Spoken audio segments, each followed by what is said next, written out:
डरना बंद करो। पहली बात तो बहुत सारे बच्चे अभी भी इस बात को लेकर कंफ्यूज है कि पेपर टफ आएगा। अब पेपर टफ क्यों आएगा? एक बच्चे का कॉल आया मेरे पास कि सर पेपर बहुत टफ आया, सर हम कैसे तैयारी करें? 2027 का पेपर देना उसको, कैसे पता नहीं कहां से नंबर मिल गया उसको। सीधा बोला सर हमको 2027 देना है, प्लीज गाइड कर दीजिए, हम कहां से पढ़ें, अर्जुना ज्वाइन करें और कैसे पढ़ाई करें सर, प्लीज बता दीजिए, क्योंकि सर पेपर तो बहुत टफ आ रहा है। मैंने बोला कि पेपर तुमने देखा है? तो हाँ सर देखा है ना, यूट्यूब पे बहुत सारे लोग बता रहे हैं। यूट्यूब पे नहीं, क्या तुमने पेपर देखा है पूरा? तो नहीं सर पेपर तो नहीं देखा। तो हवा में चल रहे हो, पेपर तूने देखा ही नहीं ढंग से। आप में से बहुत सारे बच्चों को पूछूंगा तो हो सकता है कि दोबारा आपने देने के बाद पेपर देखा ही नहीं। तो एक बार फिर से पेपर देखिए, एक बार फिर से पेपर देखिए और डरना बंद करिए।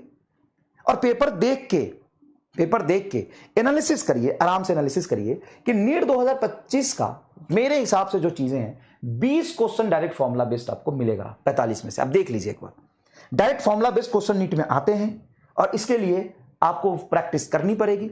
विद इन 45 सेकेंड 1 मिनट के होने वाले क्वेश्चंस होते हैं, ठीक है। तो पहले पेपर देखिए, 20 क्वेश्चंस डायरेक्ट फॉर्मूला बेस्ड थे। उसके बाद 10 क्वेश्चन मीडियम लेवल के थे जिसमें मल्टी कैलकुलेशन स्टेप थे, 4-5 कैलकुलेशन स्टेप थे। उसके बाद 10 क्वेश्चन लेंदी कैलकुलेशन के थे। ये नया था नीट 2025 में, new in NEET 2025, new in NEET 2025। अगर कोई पूछे नीट 2025 में नया क्या था तो ये था। और 5 क्वेश्चन हार्ड थे, ठीक है, 5 क्वेश्चन हार्ड थे।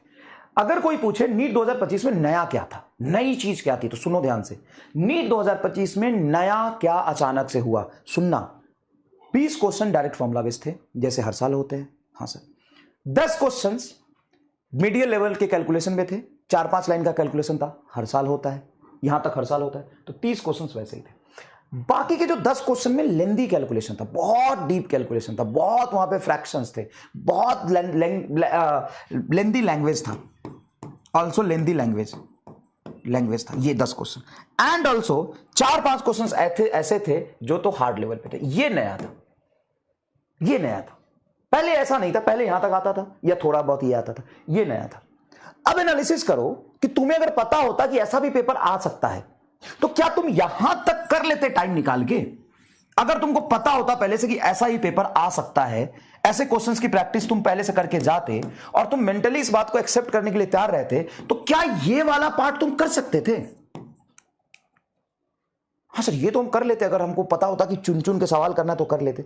अगर कर लेते तो बता, 30 क्वेश्चंस अगर मोटा मोटा तुम कर लेते सही, तो 30 गुना 4 कितना होता है? 120। केमिस्ट्री में बायो में 340, केमिस्ट्री में मान ले 130 140, 600 नंबर आते हैं। 600 नंबर में तो टॉप 1000 रैंक मिल जाता। मतलब सिर्फ इतना कर लेते तो टॉप 1 के रैंक मिल जाता यार।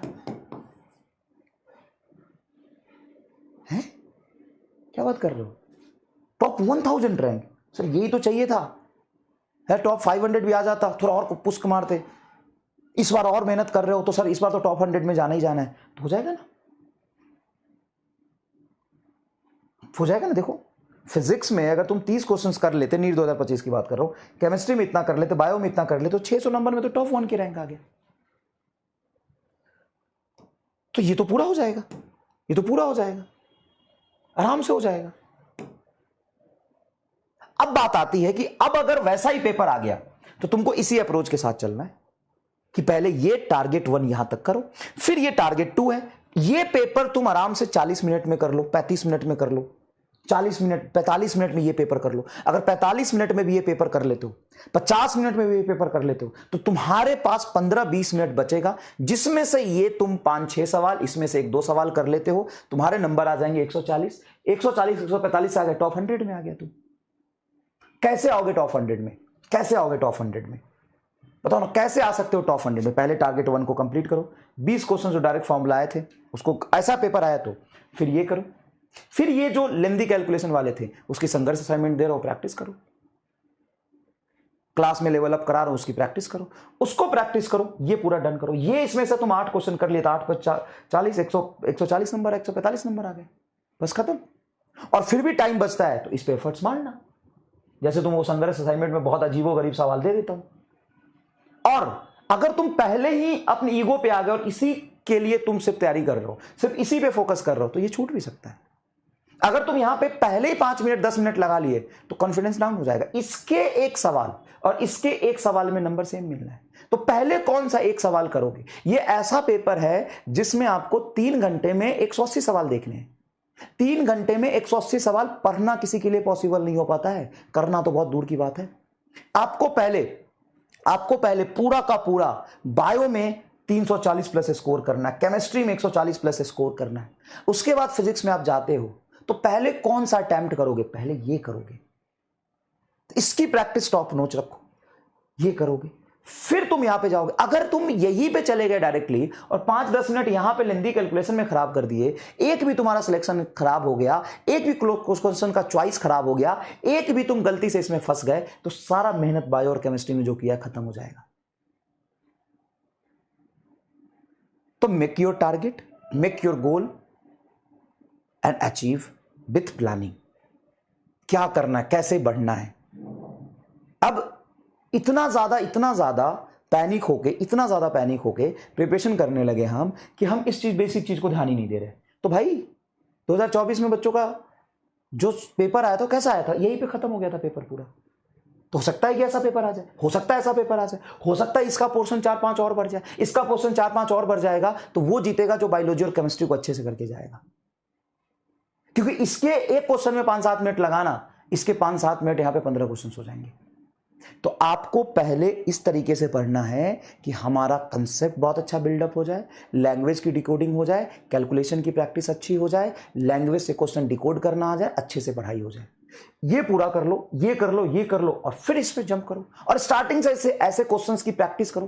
पूरा का पूरा संघर्ष असाइनमेंट ढंग से करो, ताकि तुमसे 4 सवाल ना भी हो तो कम से कम ये पता रहे ना कि कैसा सवाल हमें नहीं करना होता है। सिर्फ क्वेश्चंस करने से नहीं, सही क्वेश्चन जो एक्चुअल में छोड़ना है उसको छोड़ो या उसको लास्ट में अटेम्प्ट करो। यही सिलेक्शन का सही तरीका है। लास्ट में, अच्छा ऐसा भी हो सकता है ना कि तुम पहले बायो केमिस्ट्री पूरा फिजिक्स कर ले यहां तक, लास्ट में तुमको 10 ही मिनट मिला, 10 मिनट में ऐसे 4 क्वेश्चन करोगे कि ये करोगे, फिर सॉरी ऐसे 4 क्वेश्चन करेंगे। हो सकता है 20 मिनट मिला तो ये अटेम्प्ट करो, हो सकता है टाइम ही नहीं मिला। तो तुम्हारे लिए पेपर अगर बायो केमिस्ट्री का टफ है तो सबके लिए टफ है बायो केमिस्ट्री या फिजिक्स। तो हमें शक्ति प्रदर्शन नहीं करना, हमें एग्जाम क्वालिफाई करना है, इतना ध्यान रखना। ठीक है, बहुत अच्छे से तैयारी करो। हाँ, संघर्ष के सारे क्वेश्चंस देखने क्यों जरूरी है? सारे क्वेश्चन सॉल्व करने जरूरी नहीं है, लेकिन सारे क्वेश्चंस देखने जरूरी है। क्यों देखने जरूरी है?